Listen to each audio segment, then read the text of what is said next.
The Russian Prime Minister Dmitry Medvedev says that the downing of a Russian jet fighter by Turkey was sufficient reason to start a war, but Moscow chose not to respond in kind.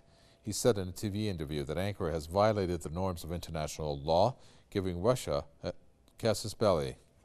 The premier underlined that war is the worst thing that could happen, so the Kremlin decided not to retaliate in kind.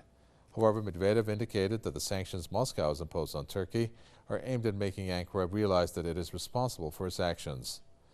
In the meantime, the Russian President Vladimir Putin invited British experts to help analyze the black box of the warplane. Turkey shot down the Russian jet over Syria almost 2 weeks ago, claiming the aircraft repeatedly violated its airspace. Moscow denies any such violation. Russia has been conducting airstrikes on Daesh positions in Syria at the request of the Syrian government since September 30. Let's discuss this a little further with Marcus Papadopoulos, editor of Politics First, who joins us from London. Marcus Papadopoulos, when we take a look at Russia and what it's going after regarding Turkey, what is it ultimately that Russia wants to happen to Turkey in order to make Turkey realize it made a mistake?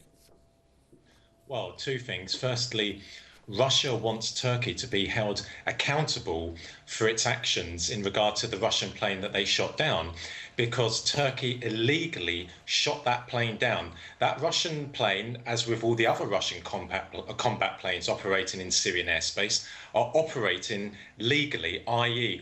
the Russian government sought permission from the Syrian government and the Syrian government approved for Russian aircraft to use its airspace. So Russia wants Turkey to be held accountable in accordance with international law and also in accordance with the UN Charter.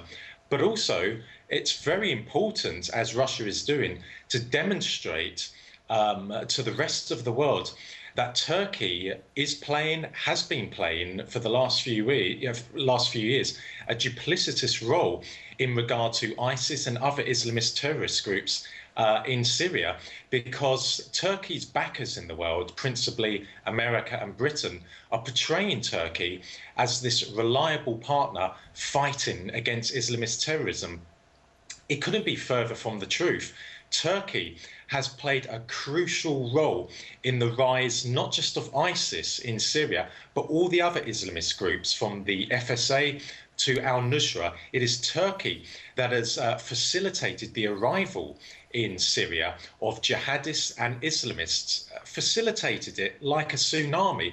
So Russia is absolutely correct to be going after Turkey, to punish it for what it did when it broke international law by shooting down one of its aircraft, and to expose it to the world for what it really is, i.e. a firm supporter of Islamist terrorism.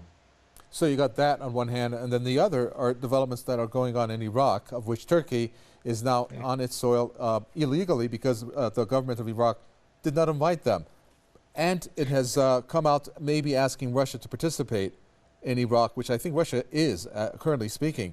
Do you think therefore there may be a chance of a clash between Turkey and Russia in Iraq? I think it's possible. I think that because Russia has now deployed the S-400 air defense system in the world, which is arguably the most potent air defense system in the world, what it means is that Turkey will not again violate Syrian airspace, because if they do, then the S-400 will take down whichever Turkish aircraft has violated Syrian airspace. However, if Russian combat planes start operating in Iraqi airspace, then yes, of course, there is the possibility for a confrontation between the Russian and Turkish militaries. But I think what's even more important than that is, once again, there is another example of Turkey breaking international law, breaking the pillars of the United Nations Charter by sending its armed forces across the border into an independent sovereign country, in this instance, Iraq. No one in the Iraqi government invited Turkey to send its forces in there. But Turkey does that because it is protected. It is protected in the world by America, and it is protected by Britain. Turkey can do as it pleases because it is a staunch strategic friend and ally to the Americans and the British. It really is a preposterous situation in the world that we find ourselves in with Turkey, which plays such a malignant role in the Middle East and the Eastern Mediterranean.